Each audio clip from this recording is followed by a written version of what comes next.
Hi, welcome. It's episode 34 of the 90-day website mastery podcast, the perfect companion to the 90-day mastery program. It's the 34th episode. We're excited to bring you even more valuable insights and help you enhance your website's performance. Join us as we explore strategies to make your website work harder for you, reigniting your pride in your online presence. We want you to feel proud of your website. That's right, isn't it, Pascal?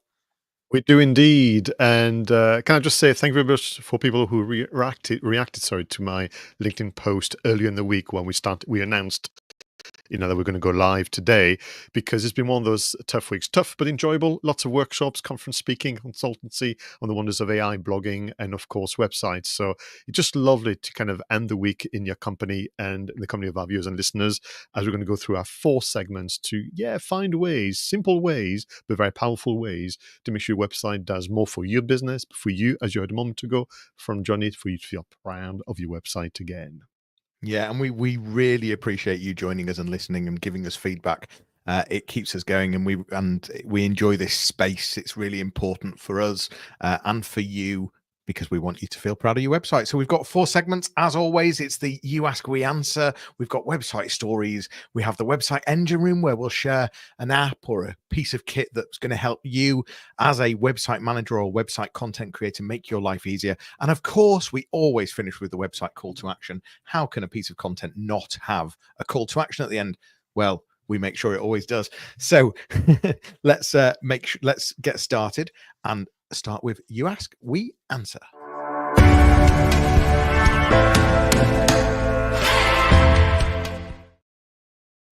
Now, this one question, I have to thank, one of my recent coaching clients, because they are really at the source of the idea for it. So we're having conversation about the key component parts of a website, talk about promotional content, talk about social content. If you're intrigued, go and check out our webinars, because we do deep dive on that. And we spoke about the importance of demonstrating your expertise via a track record, and the way in which you can kind of craft case studies and testimonials. And his reaction was, listen, I'm very keen to add case studies and more kind of validation on the website, but I'm worried that quite simply the competition will simply use that to almost formulate their own little hit list of companies to approach. They're going to steal and scrape the content from our case studies. And actually the conversation went beyond that, which is, well, how do you protect any content on your website? But so the challenge is, and I would love to hear your perspective, is we need to demonstrate expertise. We need to demonstrate that we've done this before. Case studies are important, but how can you craft them in such a way that you don't just make life easy for your competitors to take the name, to kind of do a bit of research on LinkedIn and beyond, and approach your customers and say, I can do it too, and maybe cheaper? Yeah, and I've seen this happen. So I understand the concern. I think some of this is about having confidence in your products and services, and if listening to feedback. And I always remember on Ramsay's Kitchen Nightmares, if 16 people are telling you your soup's crap, then your soup's crap, and you need to do something about it. So there is an element of actually having confidence, and I've been in exactly this position where people have approached my clients and will have got that from case studies, from my connections on LinkedIn. But my clients have been good enough to let me know. So I am proud of my services. But I also hear listeners and viewers right now saying, yes, okay, you can still be great, but if they come with a better deal, or there's always time to change. So you can protect, and so I guess that's along the route of anonymizing, maybe just using first names and not using a full name of the person that's given a testimonial, or the person that's given that client review case study, and perhaps just mentioning the industry or the sector of the client instead of having the logo. I think it's a difficult one, because I think having the logo and having that depth brings a huge element of trust. Whereas if you're not bringing that, you're protecting yourselves, but you're not having quite as much of the trust element. So I think it's about finding a fine line. But I guess the instant response, Pascal, for me is, first of all, have that be confident about your products and services, and you can go down the anonymization route if that's what's your experience with this? The same. In fact, a customer of mine rang me many, many years ago saying, "I need to tell you that actually one of your attendees came to see me, armed with your handouts and your kind of slides, and say I can do it too cheaper." And it was just the most surreal experience. So I have some sympathy with it, but we need to find a way to build that trust and build that confidence. So I like your idea of, well, let's name the industry or even the subcategory within the industry, but I think it's all to do with how you shape the case study. Is it that actually it's more interesting to understand about the challenges that you faced and the solutions that you came up with? That can be quite innovative. That could be just as informative as the naming, if you will, of the very business that you dealt with. But way in which you can do that, particularly, I would say B2B, would be to kind of relate it more to maybe the kind of membership organization they may belong to. So you could talk about a member of this institute or a member of this federation approached us with it with this challenge, and you can find ways to story tell, what you've done, the before, during, and after in such a way that is informative. But then you mustn't forget that you have an amazing section on your website called the blog, if you still want to use that term, that can really, really help you as a platform to talk about, share some news and react to the news in that industry in particular. Because my kind of philosophy is we're going to go to market with intent. So the case studies are there to as part of a dedicated approved sales strategy about we're going to be more visible and more credible in this particular subsector. So your blog is a wonderful platform as well to share the news about that particular sector you want to talk about the solutions, talk about also what's happening and so on. So within, if you like, the context of the entire website, not just the case study element, there's going to be many, many ways in which you can do that.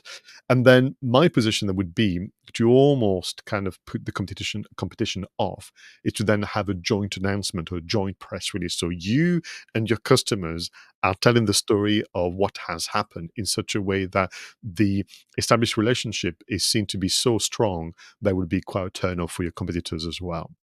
Yeah, I like that. I mean, that just increases the trust, doesn't it? And having a client come out and talk about the relationship that you've got is fantastic. I just should welcome, by the way, we are live on LinkedIn, we're live on YouTube, we're live on Instagram, and we've got some people watching right now. Thanks for being here on Instagram because we've been testing and trying that platform. But yeah, let us know where you are. You might be listening to this on the podcast or even the replay afterwards. Thank you for being here. But the question that we're debating is, we've got these case studies, we've got client logos, and we've had that question: how do you protect yourself from competitors approaching those clients? So I think we've covered some good ideas there about anonymization, about using first names, about just using the sector or the industry, and also going into depth on the blog, not just on the case study, but on the blog about how you've come up with, these are the typical problems that we see, these are the typical solutions, this is the typical impact that we can achieve. And I think that's all brilliant. Pascal, there was just one thing that I wanted to mention, because we've called this episode "How to Safeguard Website Content and from Competitors," and I think it's important to mention from one of the questions that I get asked quite often is, you spend a lot of time and effort on a particular piece of content, you put that on the website, and how do you stop someone just copying and plagiarizing and using that? And the beauty is that if you're optimized correctly on your website from an SEO point of view, Google sees the date and the time that content was on your website. And if it sees the same content somewhere else, it references the date and the time as who was the first publisher of that content. So you're sort of protected from quite a good way from certainly a Google point of view. But yeah, I just thought I'd mention that, Pascal, because similarly, I get questions around competitors copying content. No, absolutely. Thanks for that. So, everyone, have you found an innovative way to protect or suddenly make it such that your content is not ready to be just stolen by others? How do you find a way to share your track record without making life easy for the competition to essentially have a hit list of prospects to go after? It'd be fascinating to hear your stories from your own perspective and your own industries. Let us know. And for now, let's move on to website stories.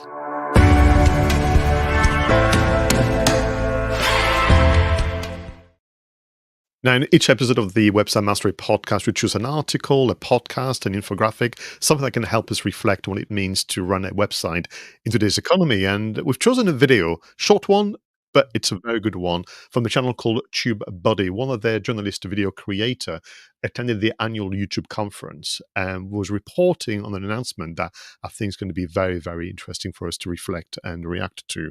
The title is as follows: YouTube CEO announces major news for small channels. And very, very quickly, you can understand that this is all about helping small channels get more visibility. In short, they have introducing slowly but surely across different territories, as they call them, a new feature called Hype, Hype. And this is designed for small YouTube channels with less than 500,000 subscribers, which is pretty much one I can think of that I deal with in a kind of business context. I think if you do something for leisure, for entertainment, you get to that number very, very quickly. And I suppose for me, what I like about it is that timely reflection from Google, who owns YouTube, about the need for small channels to get more recognition, more visibility when the feeds, particularly because of the kind of imperfect algorithm it just fed with all the populist and popular content. So the way it works is viewers like you and I would get 3 hypes per week. So we can essentially help 3 videos per week. And what you will see on small channels is a new kind of symbol and icon alongside the sharing and the subscribing and so on called hype. And you can do that 3 times a week. And the idea being that the more hype points given to a video, the higher this video will get onto a brand new leaderboard called hype. And actually, they're introducing a new tab. So there's going to be some new habits to get into and a new tab to get comfortable with. They've done some beta testing in Turkey, Taiwan, and Brazil. So people can say why. I say why because of the large population. And I'm sometimes reminded that in the UK, suddenly we're not that big and that important any longer.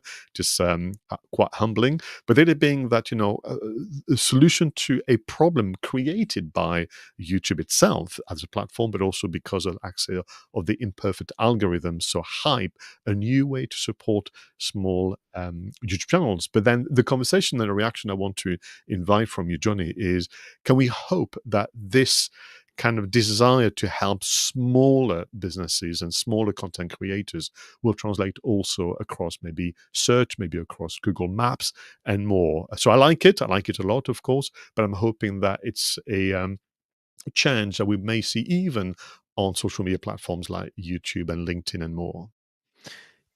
I mean, that's the problem, isn't it? That small businesses are finding it tougher and tougher to stand out. Even just look at Meta and advertising on Facebook, on Instagram. You've got to have big bucks now for things to work. And so it is great to see YouTube owning this and saying, look, we realize that small businesses are suffering here. That's why we've introduced this new hype solution. I think what's going to end up happening here is that we're going to start having to add call to actions to the end of our videos that aren't just subscribe or like, but make sure you're hypers as well. So I think we'll start seeing some of that. But I think in terms of other platforms, so search, SEO, it's been a problem for a long time that bigger organizations dominate in search. They've got better backlinks, they've got better domain authority. So then it comes down to how well you can do locally, how well you can do from a personalization point of view. It was nice to see Google launch personalization many years ago, and they've really developed that hugely, so that they are trying to promote more local businesses, more businesses that you've already shown an interest in, perhaps you've already got connections with, in some kind of data points that Google have. So I think it's great to see the recognition that small businesses are being squashed to some extent, and certainly hype is a really positive way forward on YouTube, and I'd like to see it across more platforms. Yeah, one platform that I'd be very keen to see it is that Google My Business, Google Maps.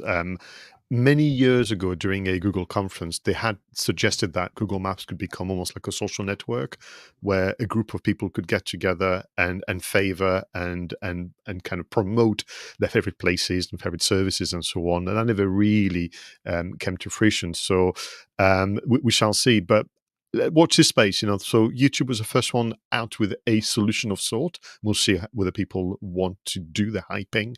This is going to become a new verb and so on. And can we see a rollout across all the digital platforms? Because It's not getting any easier. All the conversation you and I have with our customers is the stats are not great, and it's tough sometimes to keep yourself motivated when you feel like you're swimming against the current. So yeah, this is a nice breakthrough. Yeah, for sure. On that note, let's move forward onto our next segment, the website engine room.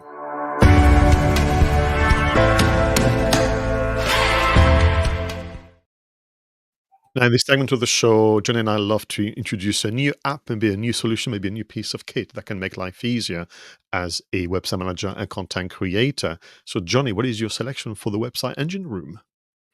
So this week, the focus is on businesses that have some kind of product online, some kind of SaaS solution.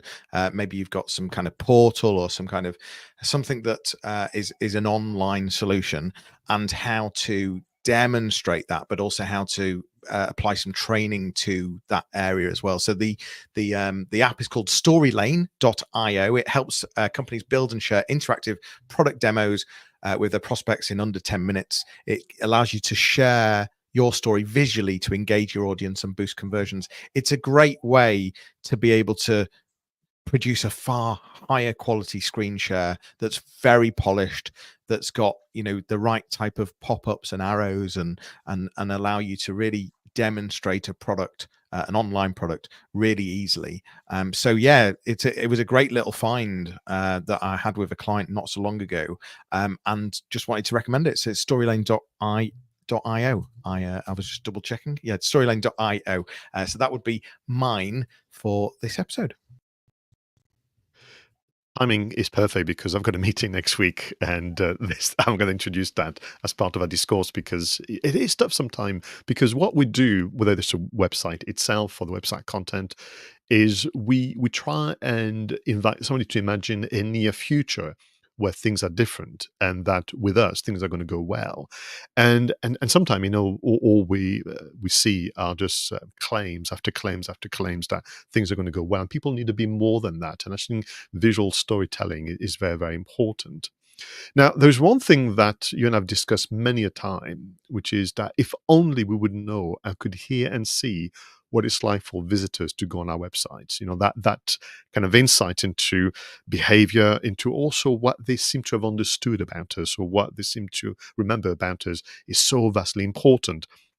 And indeed, you can, if budget allows, do focus groups. And actually, what we have found, because I've done many of them myself, and you have as well, is the focus groups. You do get a biased view because people spend too much time rationalizing their perceptions and views about a website.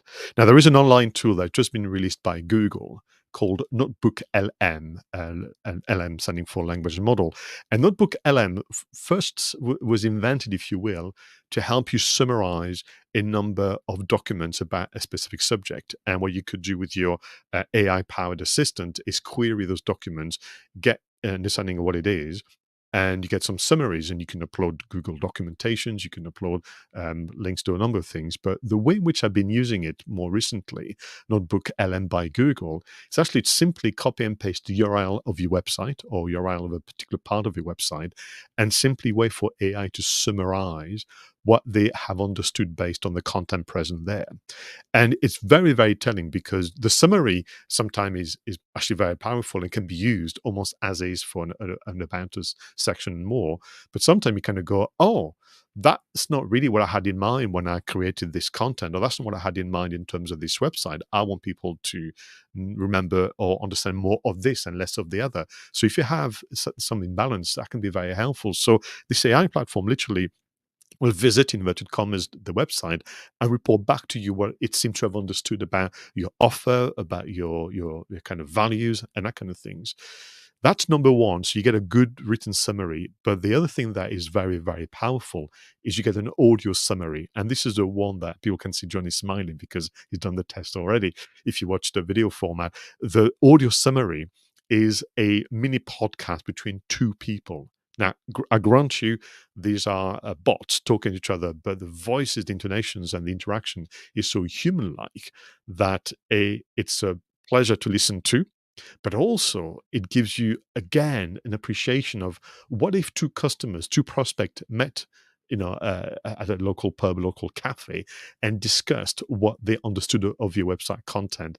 This is what Notebook LM can provide you as market intelligence via essentially an assistant. And then there's many use cases for that content. But for me, the written summary and the audio summary is what we've been almost hoping for, which is, if you were a first-time visitor, what impression would you have of my website, and what would you retain in terms of the information?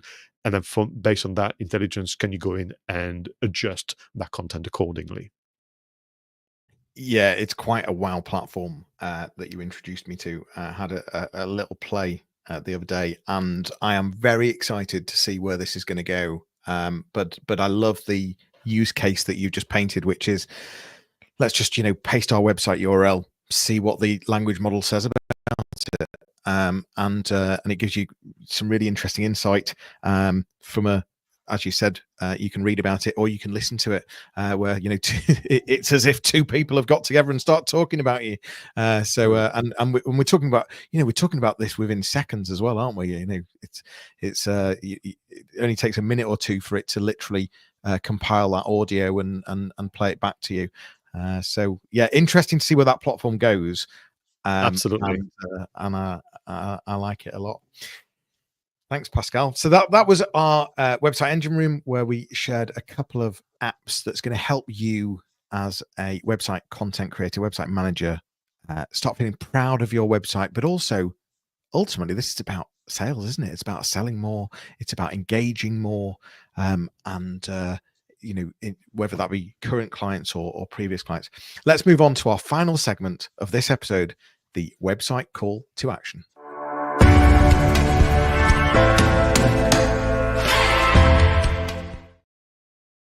Now, in this final segment, we surprise each other, we surprise you, our viewers and listeners, with a one change or one adjustment that can make a big difference to your website. So, Jonny, what is your website call to action for today?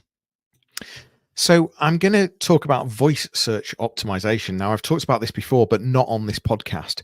And the reason that I bring it up is because you'll have noticed in the UK that that Google is rolling out lots of AI in its Google search, and a lot of that generative AI is based on voice search as well, voice search data, and so it's a lot more conversational content. It's a lot more longer tail keywords, and really trying to, this isn't new for some of you that are listening, but I expect that actually knowing the clients that we work with, knowing the sort of the range of clients that we work with, these questions still come up all the time, and the obvious things aren't always that obvious. So we want to be at the top of Google for the best word in the world, because that's what we sell. But actually, we really need to be thinking about, what are our clients' questions? What are they typing into Google? What are they asking?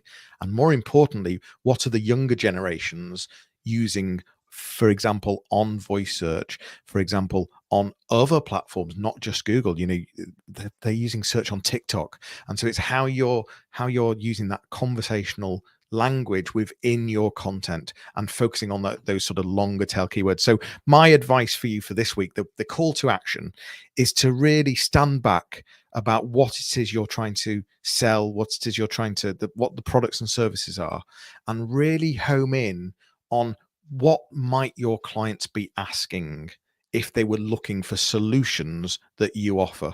Not what would they type into Google, not what would be the one or two keywords, but what would be the sense, what if they were going to ask someone, a personal assistant, if they were going to ask a personal assistant to solve one of their problems that you have a solution to, what would they say to that personal assistant? And that would be my call to action for this episode.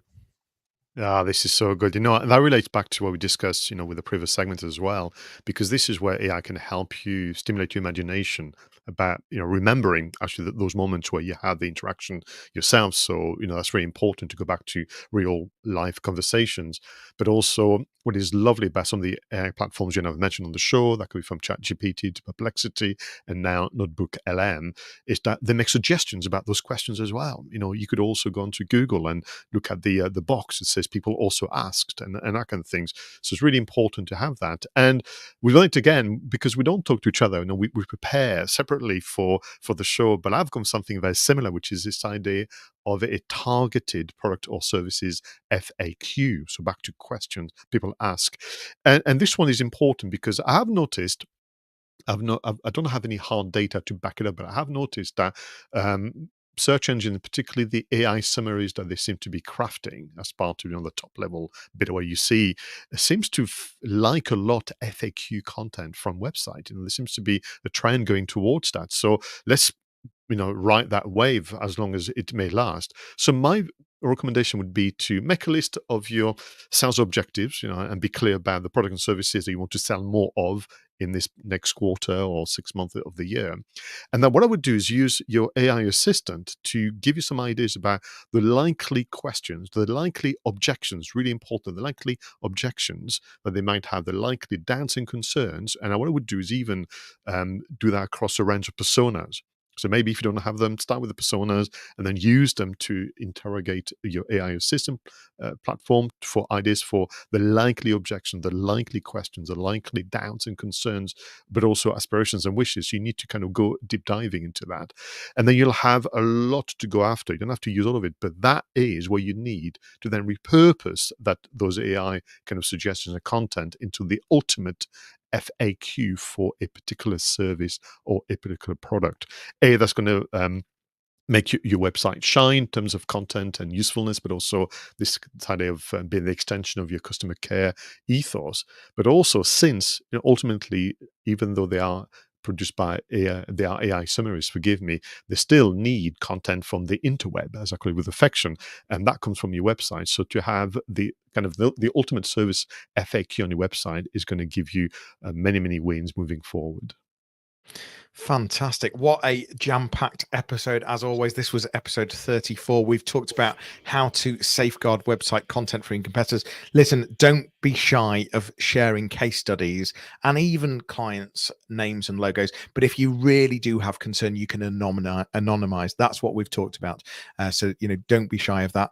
Watch out for the new hype that's coming on YouTube to help small businesses, to help smaller accounts. So make sure that when you're watching this on the replay and the hype button appears, make sure you click the hype button. We've shared a few tips and apps. Of course, it was AI related. We're loving AI, aren't we, Pascal? It's We do. It's ingrained into us now. That's a wrap for episode 34, the 90-day website mastery podcast, your audio companion to the 90-day website mastery program. For more information, visit 90daymarketingmastery.com, where you can book a discovery call with either myself or Pascal. It's goodbye for now. We'll leave you with a fun video and audio montage to enjoy whilst you review your notes and action steps. And make sure you do subscribe. Make sure you tell your friends. I was about to say tweeters, X's. I still haven't quite got that, X or tweet. But anyway, Yeah. More importantly, we love feedback. Let us know what you think. What else would you like on the show? What do you want us to explore? What questions do you have? But more importantly, thanks for being there, and start feeling proud of your website again. We'll see you all soon. Cheers, Pascal. Take care. Bye-bye. Bye-bye.